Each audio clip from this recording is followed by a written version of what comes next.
Hello, Honors Pre-Calculus students. Today's learning target is to talk about geometric sequences.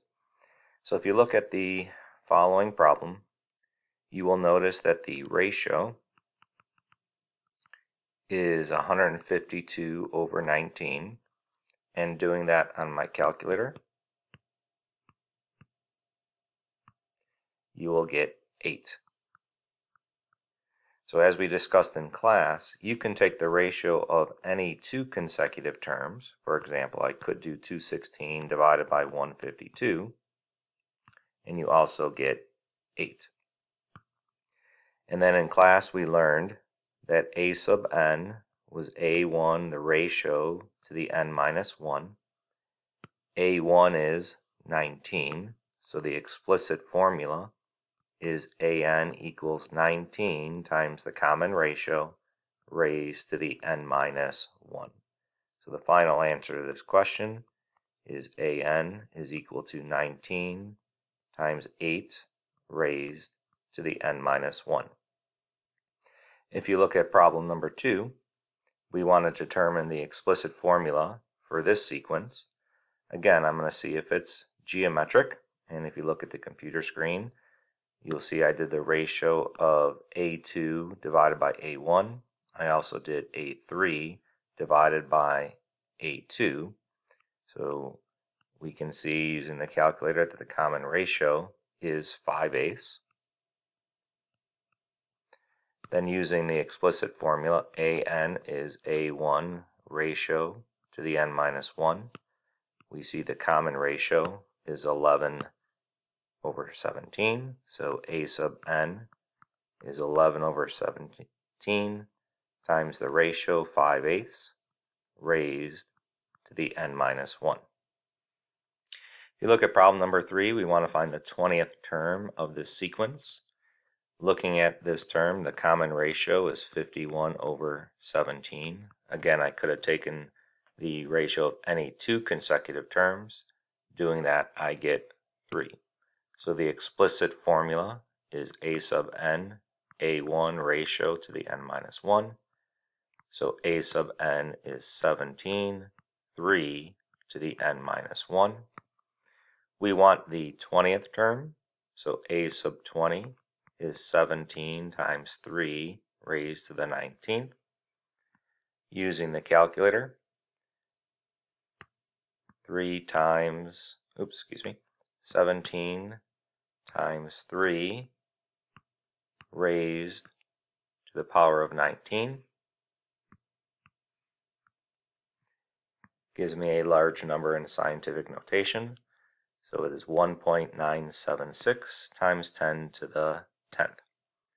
So a sub 20 is 1.976 times 10 raised to the 10th power.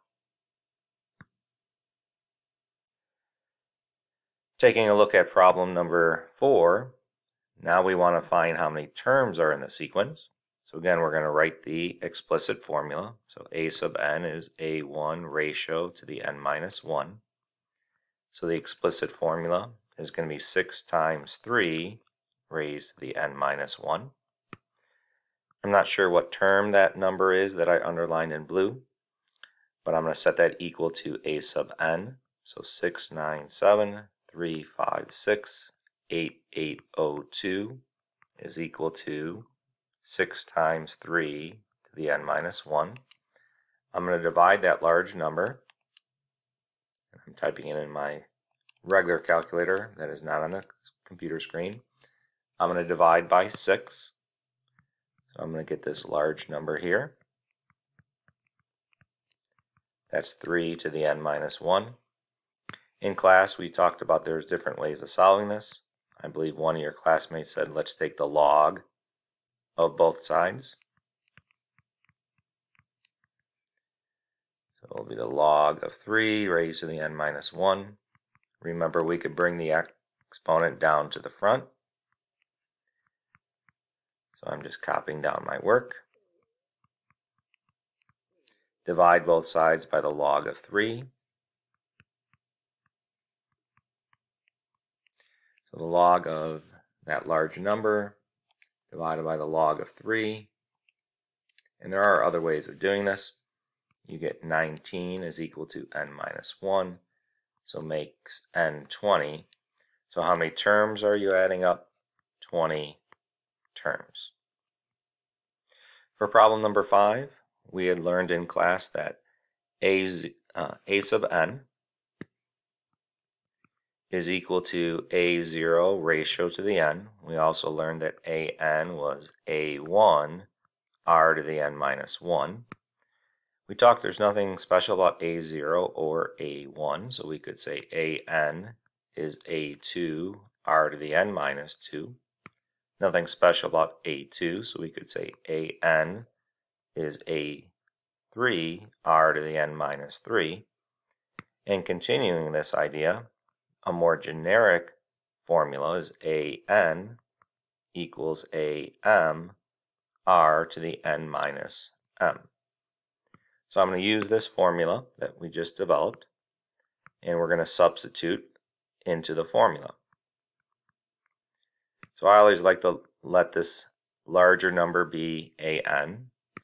So I'm going to say a12, which is negative 4251528, is equal to am, and I'm going to let am be the green number.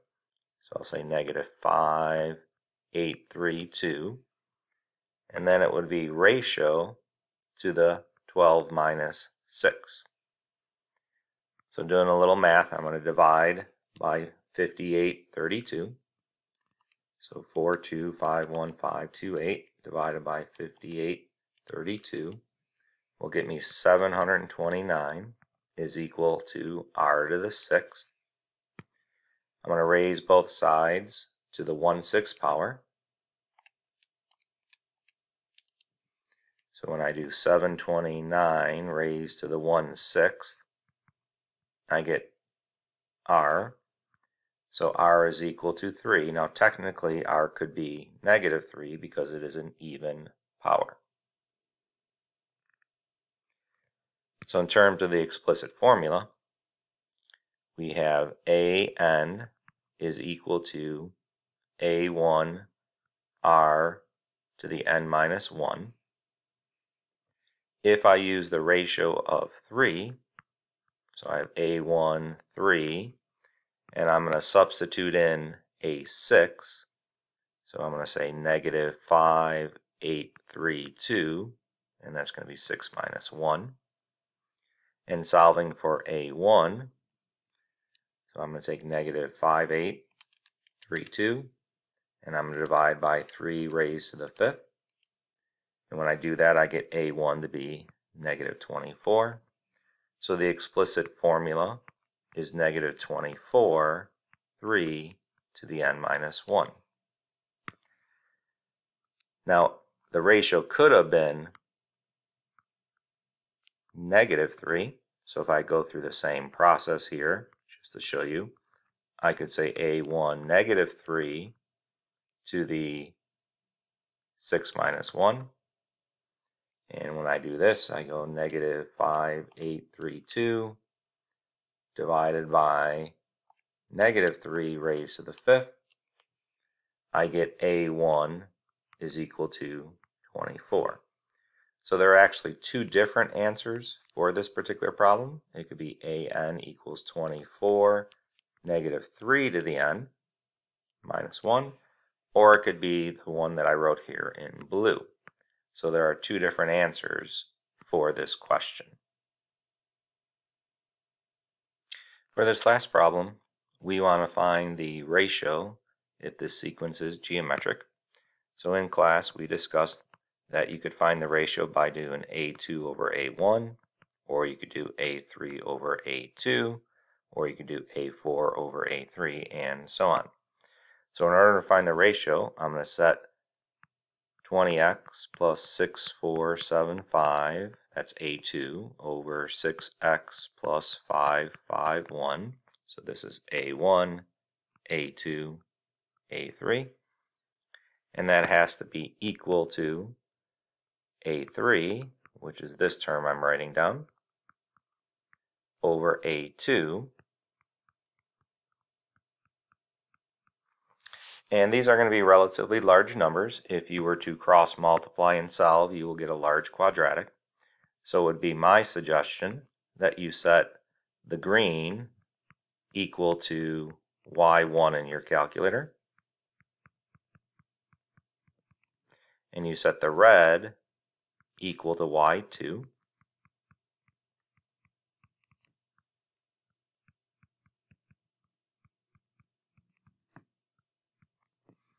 and I'm going to show you I typed that in my calculator there. I'm going to press zoom standard, so zoom 6.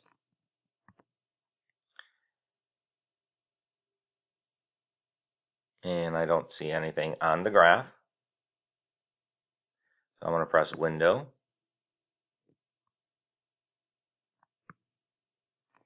And I'm going to change my window. I'm going to go a little larger, so negative 20 to 20 in the X. And in the Y, I'm also going to do negative 20 to 20. And then I'll hit graph. Looking at this graph, it does look like they intersect. So I'm going to go second trace. Press number 5 for intersection. I'll press first curve, enter, second curve, enter, third curve, or guess, excuse me, enter. And in doing that, it's going to tell me X is 9 and Y is 11. So the value of X is 9 and the value of Y is equal to 11. So X is the X in the terms, and Y is this that I'm highlighting in yellow, or the other term. So Y represents the ratio. So the ratio here is equal to 11, and the value of X is 9, but I wanted the value 11, which is the common ratio.